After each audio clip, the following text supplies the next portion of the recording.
ಇವತ್ತು ಏನು ನಾವು ಇವತ್ತು PLD ಬ್ಯಾಂಕ್ಗೆ ಕ್ಯಾಂಡಿಡೇಟ್ ಆಗಿದ್ವಿ. ಕಾರಣಾಂತರದಿಂದ ಆದಾಗನೂ ಇವತ್ತು ನಮ್ಮ ದೊಡ್ಡವರು MR ಮುಳ್ಳಣ್ಣ ಆಗ್ಬೋದು, ಶ್ರೀನಿವಾಸ ರೆಡ್ಡಿ ಆಗ್ಬೋದು, ಕಾಡಿನಲ್ಲಿ ನಮ್ಮ ಅಣ್ಣ ನಾಗರಾಜಣ್ಣ ಅವ್ರು ಆಗ್ಬೋದು, MLA ಸಮೃದ್ಧಿ ಮಂಜಣ್ಣ ಅವ್ರು ಆಗ್ಬೋದು, ಇವತ್ತೆಲ್ಲ ನಮ್ಮ ಶಾಮಣ್ಣವರಾಗಲಿ ನಮ್ಮೆಲ್ಲ ಲೀಡರ್ಗಳು ಇವತ್ತು ನಿದ್ದೆ ಇಲ್ದಿರ ನಮಗೆ ಏನು ಕೆಲಸ ಎಲ್ಲಿ ಮಾಡಬೇಕು ಅಂತ ಹೇಳಿ ನಮ್ಗೆ ಆಶೀರ್ವಾದ ಮಾಡಿ ಇವತ್ತು ಈ ಸ್ಥಾನಕ್ಕೆ ಬರೋದಕ್ಕೆ ಒಂದು ಅವಕಾಶ ಮಾಡಿಕೊಟ್ಟಿದ್ದಾರೆ. ಇದೇ ರೀತಿಯಾಗಿ ನಾವು ಒಂದು PLD ಬ್ಯಾಂಕ್ಗೆ ಒಂದು ನಿರ್ದೇಶಕರಾಗಿ ಒಂದು ಯುವಕರಾಗಿ ಹೋಗ್ತಾ ಇದ್ದೀವಿ. ಯಾಕಂದರೆ ಇವತ್ತು ಇದೇ ದಿನ ನಾವು ಒಂದು ಕಾಡನಹಳ್ಳಿ ಗ್ರಾಮ ಪಂಚಾಯತಿ ಸದಸ್ಯರಾಗಿ ನನಗೆ ಅದೇ ರೀತಿ ಇನ್ನೊಂದು ಉಪಾಧ್ಯಕ್ಷ ಸ್ಥಾನನೂ ಕೊಟ್ಟಿದ್ರು.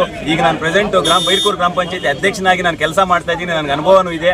ಅದೇ ರೀತಿಯಾಗಿ ನಮ್ಮ PLD ಬ್ಯಾಂಕಲ್ಲಿ ಇವತ್ತಿನವರೆಗೂ ಅದೇನು ಬದಲಾವಣೆ ಇದೆಯೋ, ನಾವೇನು ಯುವಕರು ಸೇರ್ಕೊಂಡಿದ್ದೀವಿ, ನಮ್ಮೆಲ್ಲ ಲೀಡರ್ಗಳ ಜೊತೆ ಸಹಕಾರದಿಂದ ಅವ್ರು ಏನು ಹೇಳ್ತಾರೋ ಚಾಚು ತಪ್ಪದೆ ಅವನ್ನೆಲ್ಲ ಕೆಲಸಗಳು ಮಾಡಿಕೊಂಡು ಇವತ್ತು PLD ಬ್ಯಾಂಕನ್ನ ಇನ್ನೂ ಎತ್ತರಕ್ಕೆ ಬೆಳೆಸೋಣ ಅಂತ ಹೇಳ್ಬಿಟ್ಟು ನಾವೆಲ್ಲ ಮಾತಾಡ್ಕೊತಾ ಇದ್ದೀವಿ.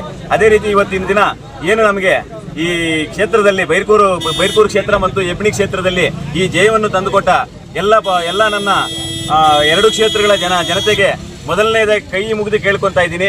ಯಾಕಂದರೆ ಇವತ್ತಿನ ದಿನ ಏನು ನಮ್ಮ ಸ್ಥಾನ ಅಲ್ಲಿ ಇರಲಿಲ್ಲ. ಯಾಕೆ PLD ಬ್ಯಾಂಕಲ್ಲಿ ನಮ್ಮದು 5 ವರ್ಷದಲ್ಲಿ 1 ಸ್ಥಾನ ಇಲ್ಲ 2 ಸ್ಥಾನ ಏನೋ ಇದ್ದಂಗಿತ್ತು. ಅದೇ ರೀತಿ ಇವತ್ತು ನಾವು 7 ಸ್ಥಾನಕ್ಕೆ ಹೋಗಿದ್ದೀವಿ. ನಾವು ಸುಮ್ಮನೆ ಮನೆಯಲ್ಲಿ ಕುತ್ಕೊಂಡಿದ್ರೆ ಯಾವುದೂ ಸಾಧ್ಯ ಇಲ್ಲ ಅನ್ನೋದಕ್ಕೆ ಇದೊಂದೇ ನಿದರ್ಶನ ಆಗುತ್ತೆ.